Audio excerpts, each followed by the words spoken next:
matindi ang labanan ng numero ng mga senador natin sa minority at saka ng majority. Kaya nga dyan, itong hawak ko yung resolution number 395, di ba?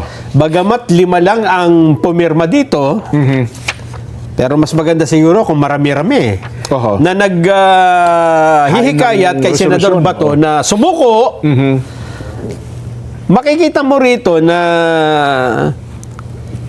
siguro ang gusto nilang pakalitawin dito ay parang sumunod tayo sa batas, di ba? Yun na nga, yun na nga. Pero kung lalalim-laliman mo pa ang iyong pag-analyze, diba? Yung parang mumuni-muniin mo. Yes. Kung bakit ba sila ay kating-kate? Ano ba bang ibang term doon? Gitil na gitil. Gitil na gitil. Na maaresto si Senador Bato. At maalis sa compound ng Senado. Kasi nung una, wag mapakapasok, di ba? Wag, yes. Kahapon, nabanggit na natin kung bakit ayaw nila papasukin. Para hindi magkapalitan. Kasi vital. Kukulangin ng bilang. Yung isang bilang na yun. Kasi pagka nakita nung isa na, hindi naman kayo mananalo, kulang kayo ng...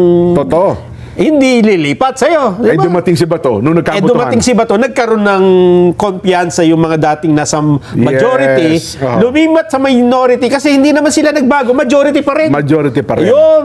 Kesa naman lipat mo, tapos natalo kayo, di nawalan ka ng posisyon. Ngayon, eto na, Jen. Yan. Gusto namang, di ba sabi, pumasok ka na, di ba? Pasok. Lagi ka nagtatago. Lumitaw. Huwag ka pumasok, huwag ka pumasok. Nakapasok.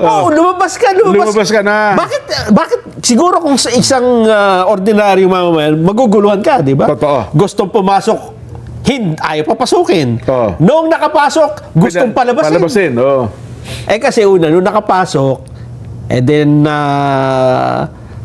na-attain yung objective, magkapalitan. Yes. Naging majority na sila. Kasi yung bawat isang bilang dyan ng boto ay napakahalaga. Ngayon, Jen. Ngayon na nandyan na si Bato at dyan na nga nakatira, ibig sabihin kung ikaw yung senador na bakit hindi ka pumapasok, nandyan na siya, ibig sabihin, okay na, pumapasok ka naman pala. Ngayon, bakit kaya gustong-gusto nilang matanggal na uli si Bato dyan sa Senado? Kasi bantakin mo, sa 13. Nabilang ngayon. 13 sila. 13. Kung aalisin mo yung Bato sapagkat hindi makakaboto ng Senate President, 12 ang matitira. Okay. Yung 12 na yon, siyam doon sa baba. Meron kang 2 abstain. May 2 kang abstain. 11. At doon sa 12. 11-12.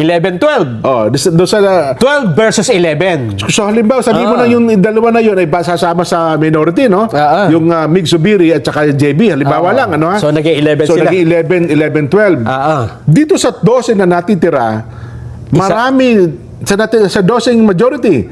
Mayroong ilan sa mga ito ang naharap sa usapin ng flood control scandal.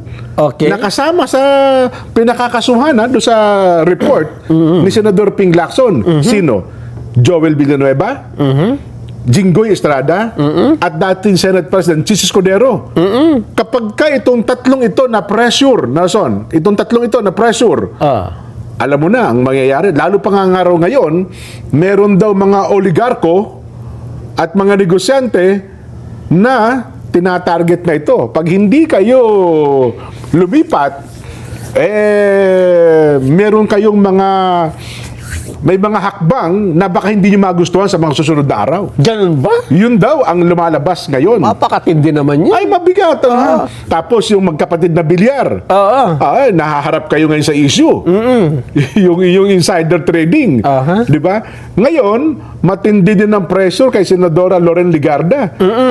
Ang tingin ngayon sa kanya para daw na siya ang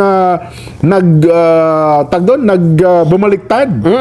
Matindi ng campaign ngayon sa sa social media against sa Senadora Loren Ligarda. Anong implikasyon nung ganyan? Well, ito mangyayari. Kapag kaganyan po ang nangyari sapagkat napaka-slim, isang tao lang ang pagitan, kapag kami na-pressure na isa o 2, 3 sa mga nasa majority ngayon, babaliktad ulit. Pwedeng bago matapos ang linggong ito, iba na naman. mag-iba na naman ang sitwasyon dyan.